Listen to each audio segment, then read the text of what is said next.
L'homme ne vivra pas de pain seulement, mais de toute parole qui sort de la bouche de Dieu.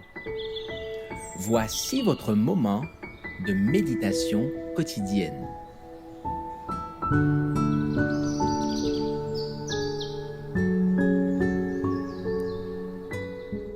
Avec Dieu chaque jour.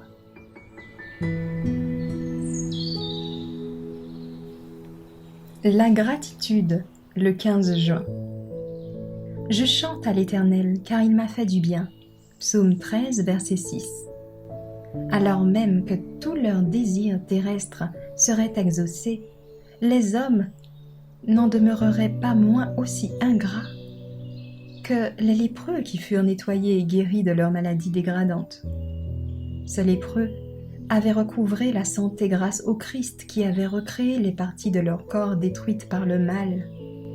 Mais l'un d'entre eux seulement, lorsqu'ils furent guéris, était retourné vers le Sauveur pour lui donner gloire.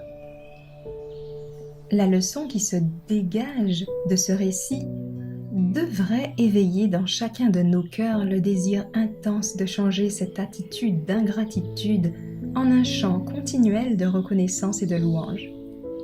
Que le peuple qui se réclame de Dieu cesse de murmurer et de se plaindre, qu'il se souvienne de celui qui est l'auteur suprême de toutes nos bénédictions.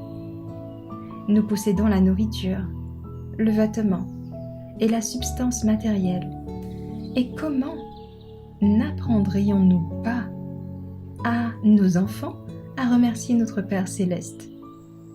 N'avons-nous pas raison de parler de la bonté de Dieu et de raconter sa puissance?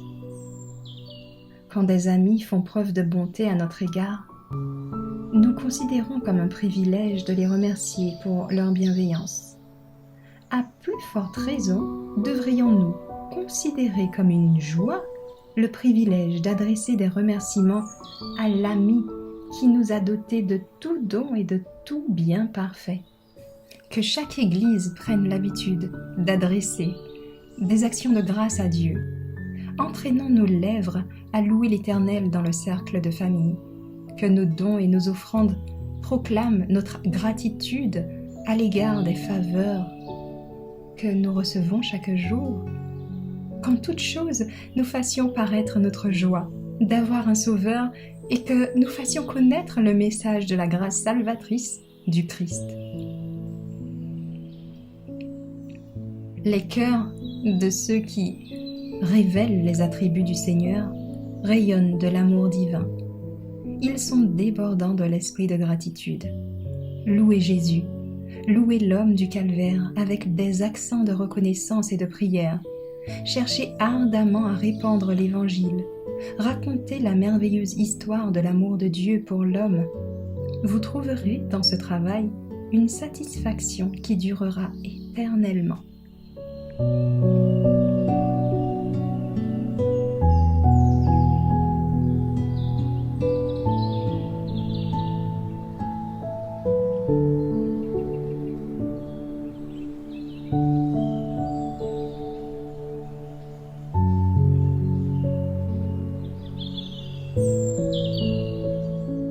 Merci d'avoir écouté cette présentation.